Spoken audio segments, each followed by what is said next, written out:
Assalamualaikum warahmatullahi wabarakatuh. Jangan lupa untuk like, subscribe, dan share ya, biar makin banyak yang dapat manfaatnya. Langsung aja kita mulai.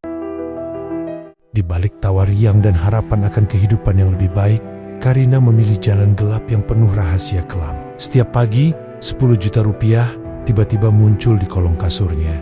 Tapi apakah harga kekayaan itu benar-benar sebanding dengan bayangan hitam yang mulai mengintai di balik cermin, dan apa yang sebenarnya tersembunyi di balik sosok wanita telanjang dengan 2 tuyul yang terus memanggil namanya di kegelapan? Matahari baru saja merangkak naik, mengintip dari balik pepohonan jati yang berdiri kaku di pinggir desa. Udara pagi masih basah oleh embun. Karina duduk di atas tikar lusuh, dikelilingi keranjang berisi tahu goreng yang mulai mendingin. Tengga sibuk melipat kertas minyak menjadi kantong, sementara matanya menyapu para pembeli yang lalu lalang di lorong pasar. Tidak satu pun melirik ke lapaknya pagi itu.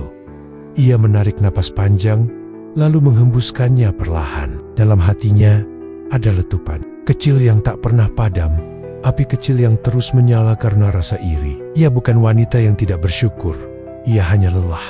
Lelah melihat orang-orang sebayanya memamerkan gelang emas, tas mahal, dan rumah besar di media sosial. Sementara ia tetap di sini, duduk di tikar lusuh, menjajakan tahu yang bahkan tidak laku 5 bungkus di sebilannya.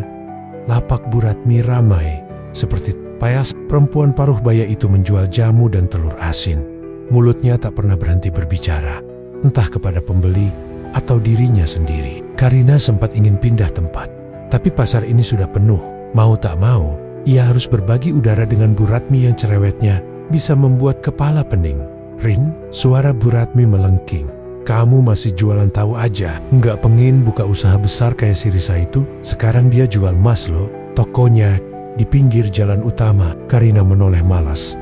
"Ya pengin Bu, tapi ya gini, hidup saya nggak secantik nasib orang lain. Kalau pengin, ada jalannya," bisik Bu Ratmi sambil menyender ke dekat tikar Karina. Matanya menyipit seperti hendak membocorkan rahasia. Karina mengangkat alis. "Jalan apa?" "Ke Magelang. Ada orang pintar di sana, bisa bantu orang supaya cepat kaya," ucap Bu Ratmi pelan, nyaris seperti mantra. Karina tertawa kecil, tawanya kering. "Orang pintar bisa bikin orang kaya? Kalau gitu, kenapa dia sendiri nggak kaya?" "Astaga, kamu ini..." Bu Ratmi menepuk lutut Karina. "Bukan kaya biasa, ini pesugihan. Tapi ya memang nggak gratis. Ada tumbal, tapi kalau kuat, bisa kaya 7 turunan." Karina tekjiau. Eda, sesuatu dalam kata pesugihan yang membuat jantungnya berdebar aneh.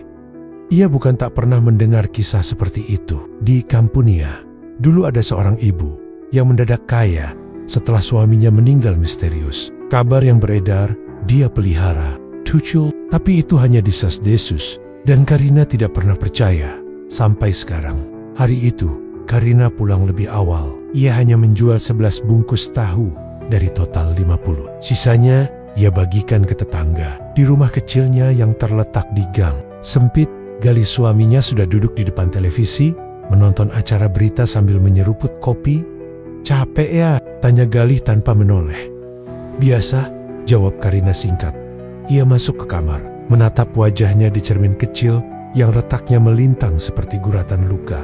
Wajah yang cantik, kulit yang bersih, bibir yang masih merah alami, tubuhnya ramping, proporsional. Karina tahu, ia bukan wanita jelek. Bahkan sebelum menikah, banyak pria yang mendekatinya. Ia memilih Galih karena cinta. Tapi cinta, sekeras apapun, tidak bisa membayar listrik, tidak bisa membeli beras. Malam itu, setelah Galih tertidur, Karina duduk di teras. Angin dingin menyapu kulitnya. Ia memejamkan mata, membiarkan pikirannya terbang ke segala kemungkinan. Bagaimana jika aku pergi ke Magelang? Bagaimana jika semua ini benar? Bagaimana jika aku memang ditakdirkan untuk lebih dari ini? Keesokan paginya, Karina pamit kepada Galih dengan alasan menjenguk sepupunya yang sakit.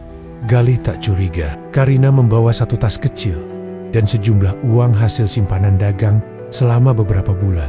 Ia naik bus dari terminal kecil di kota, lalu berganti angkutan 2 kali hingga sampai di sebuah desa yang tidak ada di peta. Magelang menyambutnya dengan hawa dingin dan jalanan berkabut. Ia bertanya kepada seorang tukang ojek tentang nama yang disebut Bu Ratmi. Si tukang ojek tidak langsung menjawab, hanya menatapnya lama, sebelum akhirnya mengantar Karina naik ke sebuah perbukitan sunyi. Rumah itu berada di ujung jalan tanah, berdiri miring, seperti menyangga beban masa lalu. Pagar kayunya patah di beberapa bagian, dan angin membuat daun kering beterbangan di halaman. Karina mengetuk pintu 3 kali. Tak ada jawaban. Saat ia hendak mengetuk lagi, pintu terbuka sendiri, mengeluarkan suara decit pelan yang mengiris udara. Seorang pria tua berdiri di ambang pintu. Rambutnya putih sepenuhnya, matanya tajam, tapi tidak jahat. Ia mengenakan kain lusuh dan tongkat kayu. "Kamu Karina?" tanya pria itu. Karina mengangguk, bingung. "Aku Mbah Raji. Masuklah." Tanpa banyak bicara, Karina melangkah ke dalam. Ruangan itu gelap, hanya diterangi lampu minyak yang tergantung dari langit-langit. Bau dupa dan tanah basah memenuhi udara. "Mbah." Raji duduk di tikar dan mempersilakan Karina duduk di depannya. "Apa yang kamu cari?" "Saya ingin kaya," jawab Karina mantap. "Apapun caranya." Banyak orang datang ke sini dengan keinginan yang sama, sedikit yang pulang dalam keadaan waras. "Kamu yakin?" Karina menatap mata Mbah Raji. Tidak ada keraguan, hanya keinginan kuat untuk tidak lagi merasa rendah di mata orang lain. Ia mengangguk. "Satu hal yang harus kamu tahu Karina, ini bukan perjanjian biasa. Ini ikatan jiwa. Sekali kamu masuk, tidak bisa keluar." Karina tersenyum kecil, getir. "Kalau begitu, saya tidak akan keluar." Mbah Raji menunduk, seperti menyayangkan sesuatu. "Baik, persiapkan dirimu. Malam nanti, kita mulai. Dan jangan pernah menyesal." Karina tidak menjawab. Dalam hatinya, malam nanti adalah malam kelahiran barunya. Namun yang tidak ia tahu adalah malam itu juga, jiwanya mulai terkikis perlahan, dibuka satu persatu. Seperti daging yang dikuliti dari tulangnya, angin malam di Magelang berhembus pelan, tapi dinginnya menampar tulang. Jam dinding bambu di ruang utama rumah Mbah Raji berdentang pelan. Suara detiknya terdengar terlalu keras di ruangan yang begitu hening. Karina duduk di tengah lingkaran yang dilukis dengan darah ayam hitam. Di sekeliling lingkaran bangga kenanggap dan kemenyan terbakar pelan, menebar bau yang menusuk hidung, membuat perut terasa mual dan kepala sedikit pening. Mbah Raji berdiri di belakangnya, menggenggam tongkat kayu yang kini dililit benang merah. Lelaki tua itu bergumam dalam bahasa yang tak Karina pahami. Suaranya serak dan melantun seperti gumaman dari dasar sumur. Karina berusaha tetap tenang, meski jantungnya berdetak tidak beraturan. Saat pintu ini terbuka, kata Mbah Raji tiba-tiba, suaranya lebih berat dari sebelumnya. "Tidak akan bisa ditutup lagi. Kau harus tahu itu." Karina hanya mengangguk. Mbah Raji kemudian mengambil kendi tanah liat dan menuangkan cairan hitam pekat ke lantai di depan Karina. Cairan itu menetes lambat, seperti darah beku, dan mengalir sendiri, membentuk garis yang mengitari tubuh Karina. Lilin di sudut ruangan mendadak padam sendiri, angin dingin masuk tanpa suara, dan dari kegelapan sudut ruangan itu, muncul suara pelan suara. Kaki mungil yang berlari di lantai papan kayu. Karina menoleh cepat, tapi tak ada apa-apa di sana. Ia merapatkan tubuhnya dalam lingkaran, meskipun merasa hawa panas mulai keluar dari kulitnya sendiri. Tiba-tiba, Karina mendengar suara langkah berat, langkah yang tidak berasal dari manusia. Langkah itu lambat, berderap seperti pukulan jantung raksasa. Kemudian, dari sudut tergelap ruangan, muncul sosok. Karina menahan napas. Sosok itu adalah dirinya, tapi telanjang. Matanya kosong, rambutnya tergerai kotor menutup sebagian wajah. Kulitnya pucat, seperti mayat. Wajahnya mirip Karina, tapi seperti dicetak ulang tanpa jiwa. Sosok itu tidak berbicara, tidak bergerak, hanya berdiri di sana, menatap Karina dengan mata hitam kelam. Dari belakang sosok itu, muncullah 2 anak-anak kecil. Tubuh mereka kurus, hanya dibalut kain putih kotor. Kepala mereka botak, matanya seperti lubang tak berdasar. Mereka merangkak, pelan, seperti binatang, mendekat ke arah Karina. Salah satu dari mereka mengeluarkan suara cekikikan, tapi suaranya lebih mirip suara tikus yang ditarik paksa. Karina gemitar. Mbah Raji berseru dari belakang, "Pilih satu." Napas Karina memburu. Apa maksudnya? Pilih satu dari 2 itu.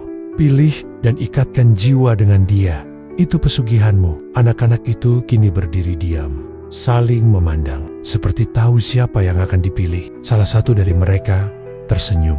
menunjukkan deretan gigi kecil yang tidak rata. Gigi itu seperti pecahan kaca. Tangan Karina gemetar. Ia tak tahu kenapa, tapi sesuatu dalam dirinya ingin keduanya. Kalau aku pilih dua? Tanyanya pelan. Mbah Raji terdiam. Suasana ruangan mendadak berubah. Api dupa berkedip seperti lilin di tiupan angin. Cermin di dinding tiba-tiba bergetar, dan suara dari luar rumah terdengar seperti jeritan. Jangan tamak, Karina. Suara Mbah Raji berubah menjadi seperti tiga suara berbicara bersamaan. Satu cukup. Karina menatap dua tuyul itu. Dan tiba-tiba, entah dari mana keberaniannya datang, ia membuka kedua tangan dan berkata, "Aku pilih kalian berdua." Mbah Raji memukul lantai dengan tongkatnya. Ruangan berguncang. Cermin di dinding pecah. Asap hitam keluar dari kendi, berputar seperti pusaran. Tuyul-tuyul itu menyeringai bersamaan dan berlari ke arah Karina, lalu melompat ke tubuhnya. Karina menjerit. Tubuhnya melengkung ke belakang. Darah menetes dari telinga dan hidungnya. Bibirnya bergetar dan matanya mendelik ke atas. Dalam sekejap, tubuhnya menjadi dingin. Ia tidak sadarkan diri. Pagi berikutnya, Karina terbangun di ranjang kayu yang keras. Sinar matahari masuk dari celah jendela bambu. Ia mendapati dirinya masih hidup, tidak terluka, tidak berdarah. Ia melihat sekeliling.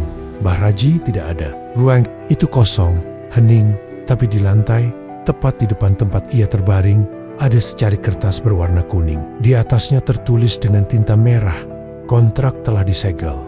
Karina mengambil kertas itu dengan tangan gemetar. Kertasnya terasa panas. Di belakangnya, terlukis sosok dirinya sendiri telanjang, berdiri di tengah dua bayangan kecil berbentuk anak-anak. Ia bangkit, perlahan. Tubuhnya lemas, tapi tidak sakit. Ia keluar rumah. Di luar, tidak ada jejak siapapun. Desa itu seperti ditelan bumi. Jalan kembali ke kota masih ada, tapi terasa asing. Sepanjang perjalanan pulang, Karina merasa kosong. Namun saat ia tiba di rumah, semuanya kembali normal. Galih sedang menyiram tanaman. Ia menatap Karina dengan heran, tapi tidak curiga. Karina hanya tersenyum kecil. "Mbakmu sembuh?" tanya Galih. Karina mengangguk. "Sudah, alhamdulillah." Malamnya, Karina tidur cepat. Tubuhnya masih terasa lelah, tapi tepat saat subuh, ia terbangun karena suara gaduh. Suara benda jatuh dari dalam kamar. Saat ia menoleh ke arah kolong kasur, matanya membelalak. Tumpukan uang berwarna merah dan biru berserakan di lantai. Tepat 10 juta rupiah, tangannya gemetar. Ia memunguti uang itu satu persatu. Pagi itu, untuk pertama kalinya, Karina tidak pergi ke pasar. Ia duduk di teras rumah sambil menatap langit. Dengan uang 10 juta dalam pelukannya. Dan di dalam rumah, cermin di kamar mandi retak tiba-tiba. 3 hari kemudian, hal yang sama terjadi. Uang muncul lagi. 10 juta. Selalu 10 juta.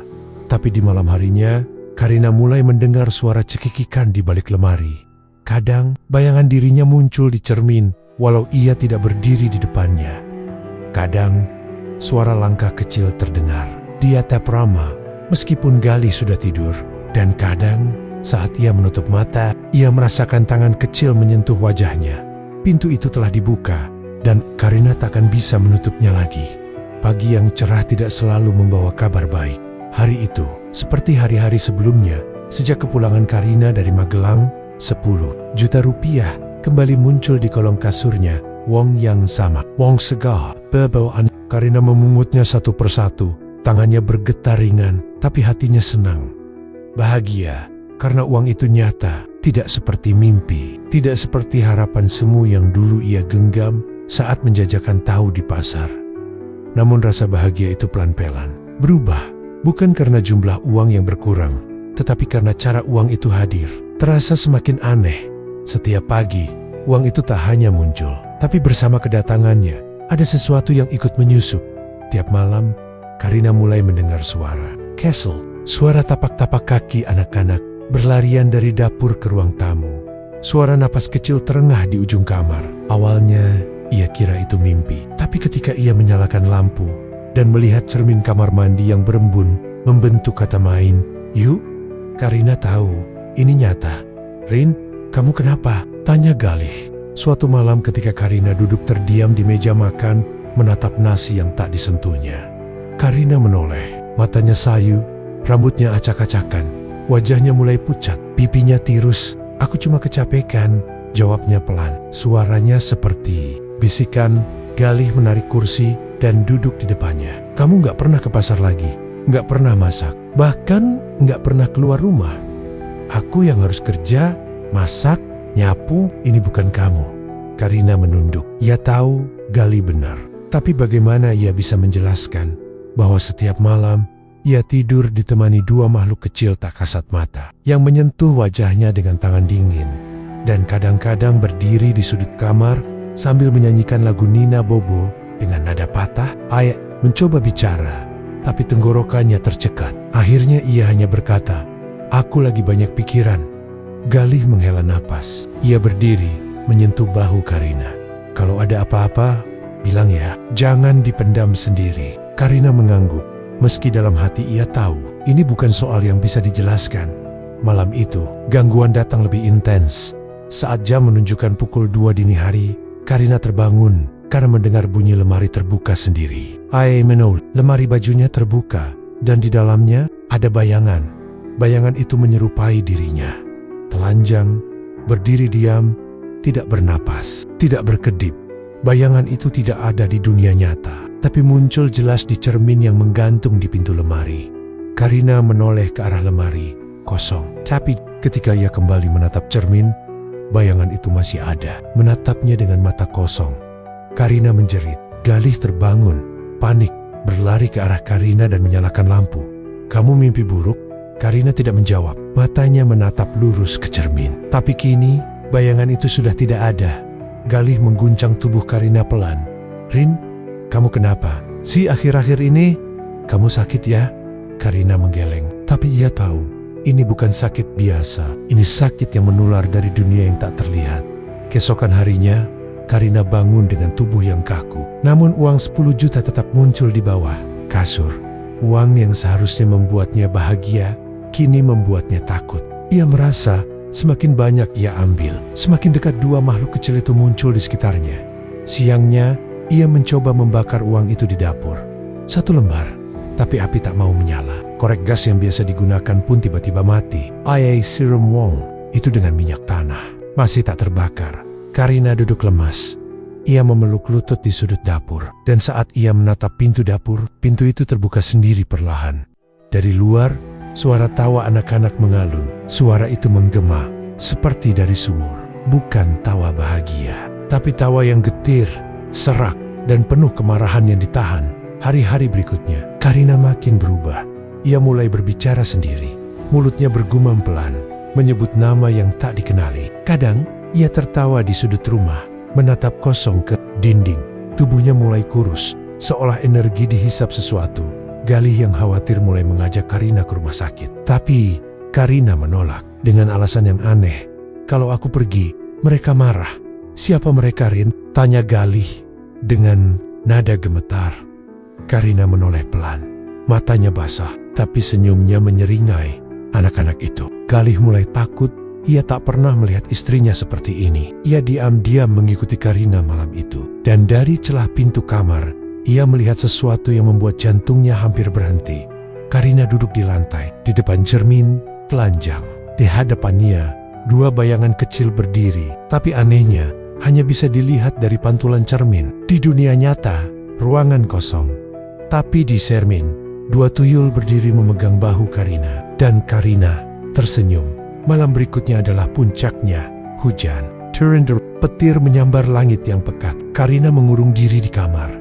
Ia berkata kepada Galih agar tidak mengganggunya. Galih duduk di ruang tamu, cemas. Ia memandangi pintu kamar yang tertutup rapat. Jam menunjukkan pukul 11 malam.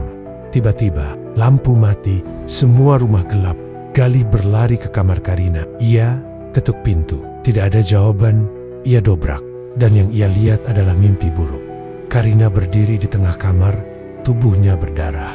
Matanya kosong. Di sekelilingnya ada jejak kaki kecil dari darah yang mengarah ke seluruh ruangan. Di belakang Karina, pantulan cermin menunjukkan sosok telanjang dirinya sendiri dengan 2 tuyul yang kini lebih besar. Wajah mereka mengelupas, seperti lilin meleleh. Karina berbisik dengan suara yang bukan suaranya. "Mereka lapar. Aku juga. Kalimat napasnya tersengal. Cermin tiba-tiba pecah. Karina roboh dan pagi harinya 10 juta tetap muncul di kolong kasur. Namun Karina tidak membuka mata lagi. Tubuhnya membiru, mulutnya terbuka. Di dalamnya ada potongan kertas bertuliskan 1 jiwa telah dipungut. Sore itu hujan turun tanpa tanda, membasahi genting rumah kecil di pinggiran Jogja. Langit gelap, seolah bersedih. Tapi bukan hanya langit yang menangis hari itu. Di dalam rumah, Galih duduk sendirian di ruang tamu, memandangi bingkai foto Karina yang kini telah menjadi istri dalam kenangan. Sudah seminggu sejak Karina meninggal secara misterius di kamar mereka, yang terkunci dari dalam. Polisi datang, warga ikut ramai. Tapi tak satu pun bisa menjelaskan bagaimana tubuh Karina bisa membusuk dalam waktu yang sangat cepat. Wajahnya pucat, matanya membelalak, mulutnya terbuka, seperti ingin meneriakkan sesuatu yang tak pernah sempat keluar. Galih belum sepenuhnya percaya. Istrinya yang dulu riang dan ambisius, kini hanya nama yang terukir di batu nisan. Ia masih bisa mencium aroma tubuh Karina di bantal, mendengar helaan napasnya dari dalam kamar. Dan yang paling tidak masuk akal, masih melihat uang 10 juta rupiah muncul di kolong kasur setiap pagi. Kasur itu sudah dibuang, dibakar bahkan. Tapi uang itu tetap datang. Persis seperti dulu. Rapi, segar, wangi, uang yang sama yang dulu membuat Karina berubah pada malam ke-7 setelah Karina dikubur. Suara itu datang kembali, pukul 2:05. Waktu yang sama saat Karina dulu mulai bicara sendiri di kamar. Saat suara langkah anak kecil terdengar di ubin rumah. Kini suara itu datang untuk Galih. Tapak kaki kecil berlarian di dapur. Lalu tawa lirih anak kecil yang mengambang di udara. Suara pintu lemari terbuka, piring jatuh pelan, dan cermin kamar mandi berembun meski tidak ada uap. Galih mencoba menahan diri. Ia pikir ia hanya lelah, kehilangan, halusinasi. Tapi suara Karina yang memanggil dari arah kamar mereka membuat darahnya membek. Mas, sini. Galih menoleh cepat. Tidak ada siapa-siapa. Tapi dari balik cermin ruang tengah, pantulan tubuh Karina muncul perlahan. Ia telanjang, rambutnya panjang menutupi separuh wajah. Di sampingnya, 2 anak kecil berdiri tanpa ekspresi. Mata mereka hitam, besar, kosong, bayangan itu tidak bergerak. Tapi senyumnya senyum Karina terus melekat hingga Galih tak sanggup menatap lagi. Ia lempar kain ke cermin, gemetar, dan mulai menangis tanpa suara. Keesokan harinya, Galih membuka lemari Karina untuk membuang pakaian yang tersisa di sudut. Lemari paling bawah, ia menemukan sebuah buku tua berwarna coklat, usang, dengan tulisan tangan Karina di halaman pertama. Hari pertama, 10 juta. Hari kedua, suara mereka. Hari ke-7, aku mulai haus darah. Galih membalik halaman demi halaman. Catatan Karina penuh dengan deskripsi gangguan yang semakin hari semakin gila. Ia mencatat suara-suara, mimpi aneh, bayangan yang tidak mengikuti gerak tubuh, dan kejadian di mana tubuhnya bergerak sendiri ketika tidur. Mereka tidak pernah kenyang, mereka tidak tidur. Mereka menuntut lebih dari uang. Mereka minta aku. Sampai akhirnya, Galih menemukan satu halaman yang ditulis dengan tinta merah, seperti darah. Tahun kelima, mereka ambil jiwa. Aku hanya cangkang. Kalau kamu membaca ini, aku sudah tidak ada. Jangan buka cermin, jangan pernah tidur dalam gelap. Jangan ambil uangnya. Galih menutup buku itu perlahan. Ia gemetar. Tapi belum selesai. Di balik buku itu ada satu lipatan kain lusuh, dan di dalamnya lukisan. Lukisan itu kasar, goresannya pakai arang, tapi jelas. Seorang perempuan telanjang berdiri di antara 2 anak kecil botak. Perempuan itu adalah Karina. Wajahnya menunduk, tapi senyumnya bukan senyum manusia. Di bawah lukisan ada tulisan kecil yang memilih 2, bukan akan jadi kaya, tapi akan jadi mereka. Galih teringat. Karina bilang ia harus memilih 1 tuyul dalam ritual. Tapi bagaimana kalau dia tidak memilih 1? Bagaimana kalau Karina memilih 2? Malam itu Galih tidak bisa tidur. Ia duduk di depan cermin ruang tengah, menatap dirinya sendiri, dan perlahan sosok Karina muncul lagi. Tapi kali ini ia tidak sendiri. 2 tuyul berdiri di masing-masing sisinya. Karina tidak lagi hanya menatap, ia bicara. Bibirnya bergerak, dan suara itu terdengar. Bukan di telinga, tapi langsung di kepala Galih. Mas, sudah waktunya ikut. Kamu lihat uang itu kan? Itu bukan untukku lagi. Itu untuk kamu. Galih mundur, ketakutan, tapi kakinya lemas. Cermin itu tak lagi hanya memantulkan bayangan, ia menunjukkan masa depan. Dan di masa depan itu, Galih berdiri telanjang, tersenyum, dengan 2 tuyul di sisinya. Hari-hari setelahnya, Galih mulai berubah. Ia tidak lagi bicara dengan tetangga. Ia mengurung diri, kadang tertawa sendiri, kadang berjalan malam-malam sambil membawa buku catatan Karina dan berbicara seolah ada orang lain di sampingnya. Dan setiap pagi, 10 juta tetap muncul.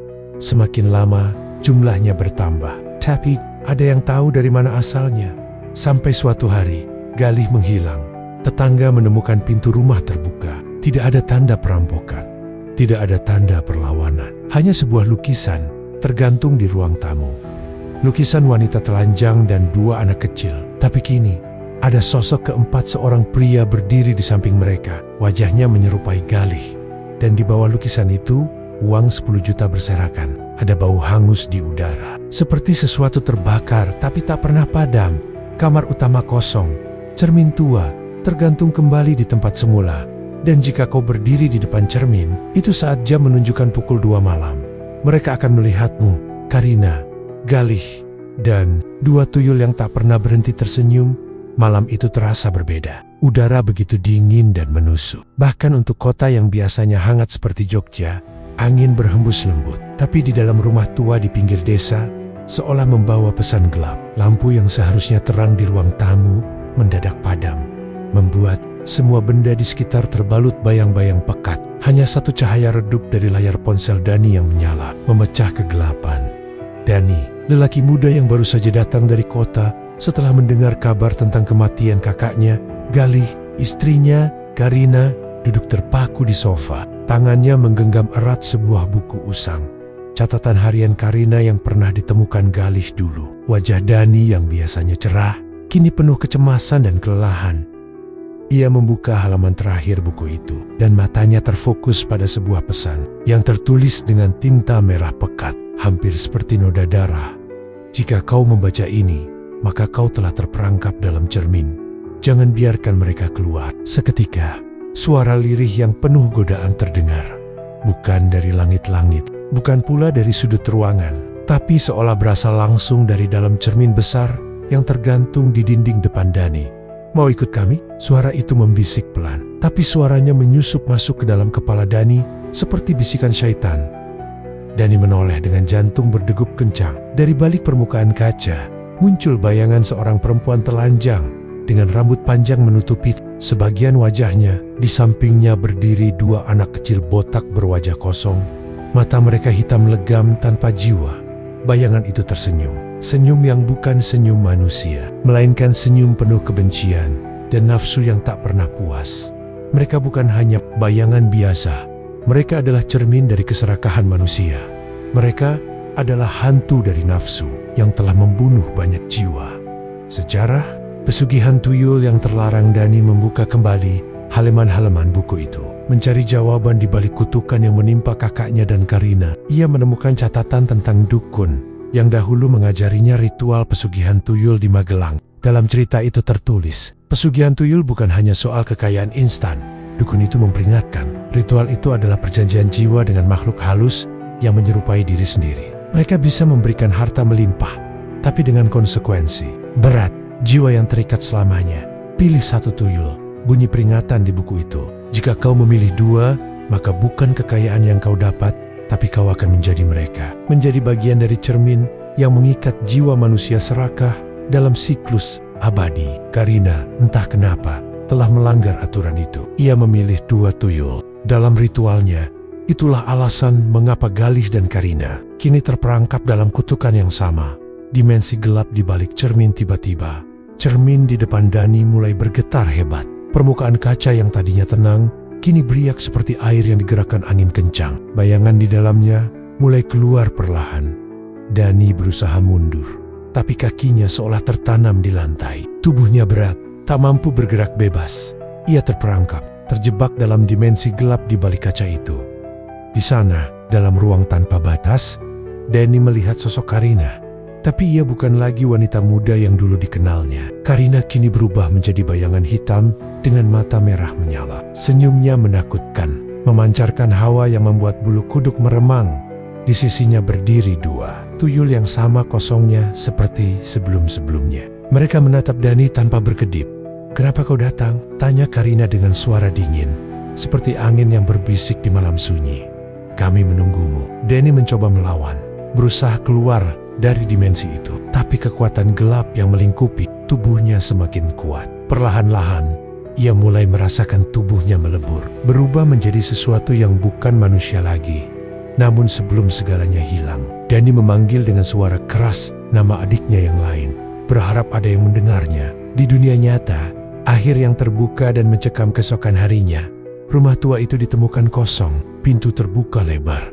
Kaca cermin besar pecah berantakan di lantai. Tapi tidak ada tanda-tanda Dani atau bayangan gelap lain di sana. Tetangga hanya menemukan buku catatan Karina yang terbuka. Halaman terakhir terkoyak. Uang 10 juta rupiah masih berserakan di kolong kasur yang sudah rusak dan terbakar sebagian. Di dalam potongan cermin yang retak, terlihat samar 3 sosok berdiri tegak. Karina, Galih, dan 2 tuyul hitam. Mereka menatap kosong ke arah siapapun yang berani melihat. Dan bila kau berdiri di depan cermin itu pada pukul 2 malam, kau akan melihat mereka menunggu, memanggil, menggoda. Cerita ini bukan hanya tentang pesugihan atau tuyul. Ini tentang harga keserakahan dan nafsu yang tak pernah puas. Siapapun yang tergoda oleh janji kekayaan instan harus tahu bahwa yang mereka pilih bukanlah kehidupan yang lebih baik, tapi kehancuran, kutukan yang akan menjerat jiwa. Membi Watmer terperangkap dalam lingkaran kelam yang tak berujung, dan cermin itu, yang kini telah menjadi gerbang antara dunia nyata dan dunia gelap, akan terus mencari mangsa baru. Siapakah yang akan menjadi korban berikutnya?